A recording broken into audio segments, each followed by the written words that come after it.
Herkese merhabalar, Entel Diyar'a hoş geldiniz. Ben Serkan Culum. Mutlaka izle serimiz devam ediyor. Yine çok güzel ve klasikleşmiş filmler var. Hazırsanız başlayalım.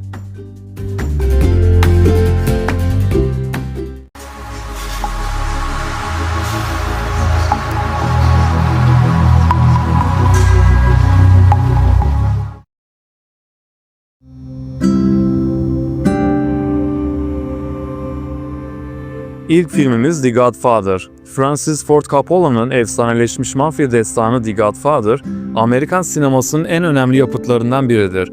Marlon Brando, Al Pacino ve James Caan'ın unutulmaz performanslarıyla süslenen bu film, Vito Corleone ve ailesinin mafya dünyasındaki yükselişini ve çöküşünü anlatır.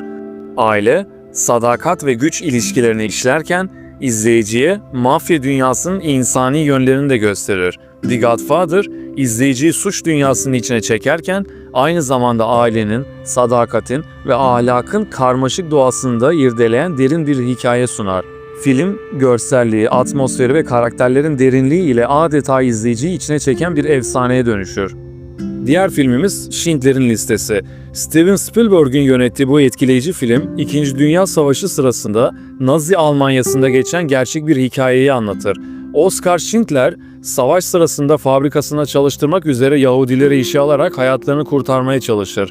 Film, savaşın getirdiği insanlık dışı olayları gözler önüne sererken, bir bireyin insanlık adına yaptığı büyük fedakarlığı da anlatır. Schindler'in Listesi, izleyiciyi derin bir duygusal yolculuğa çıkarırken, etkileyici bir savaş dramıdır aynı zamanda. Spielberg, filmde insanlığın karanlık yüzünü tüm çıplaklığıyla gösterirken, aynı zamanda umut ve kurtuluş hikayesini de işler. Etkileyici hikayesi ve görsel anlatımıyla izleyiciye unutulmaz bir deneyim sunar. Üçüncü filmimiz Pulp Fiction. Türkçedeki çevirisiyle ucuz roman olarak karşımıza çıkıyor. Quentin Tarantino'nun kült filmi Pulp Fiction, bir dizi suç hikayesini farklı bir anlatı tekniğiyle izleyiciye sunar. Filmde yer alan her karakterin hikayesi, Tarantino'nun kendine özgü diyalogları ve cesur anlatımı ile birleşerek ikonik bir hale gelir. Samuel Jackson ve John Travolta'nın performanslarıyla unutulmaz karakterler yaratan film, izleyiciye sürprizlerle dolu ve keyifli bir izleme deneyimi sunar. Pulp Fiction, sıra dışı yapısı ve enerjisiyle izleyiciyi içine çekerken, eğlenceli olduğu kadar düşündüren bir başyapıttır. Film, suç dünyasında yer alan karakterlerin hayatlarına ışık tutarken, aynı zamanda bir dizi ilginç tesadüf ve olaylarla sürükleyici bir hikaye sunar. Dördüncü filmimiz yine çok efsaneleşmiş olan The Matrix filmi. Bildiğin dünyayı tamamen yeniden sorgulamaya hazır mısın? Matrix, bir simülasyonun içinde yaşayıp yaşamadığımızı sorgulatan, hayal gücünü zorlayan ve her sahnesinde gerçeğin arayışının izlerini taşıyan bir film. Neo adlı ana karakter, içine doğduğu dünyanın sadece bir yanılsamadan ibaret olduğunu fark eder ve bu gerçeklikle yüzleşirken kendi yolculuğunu başlatır. İçinde Platon'un mağara alegorisinden özgür irade felsefesine kadar derin fikirler barındıran film, izleyiciyi hem aksiyonun hem de zihinsel sorgulamaların içine çeker. Sorgulatan, şaşırtan ve her izleyişte farklı katmanlarını keşfetmenize olanak tanıyan The Matrix, mutlaka izlenmesi gereken kült statüsünde bir başyapıt. Son olarak 5. filmimiz Seven. Seven filmi, izleyiciyi karanlık ve ürpertici bir atmosfere sokan David Fincher'ın ustalık eseri. Bu film, klasik bir polisiye gibi başlasa da çok geçmeden insanı dehşete düşüren bir psikolojik gerilime dönüşüyor. Başrollerinde Morgan Freeman ve Brad Pitt'in olduğu filmde iki dedektifin sıra dışı bir seri katilin peşine düşmesi anlatılıyor. Katil, kurbanlarını 7 ölümcül günaha göre seçiyor ve her cinayetini bu günahlarla ilişkilendiriyor. Her suç mahalli adeta bir korku tablosu gibi.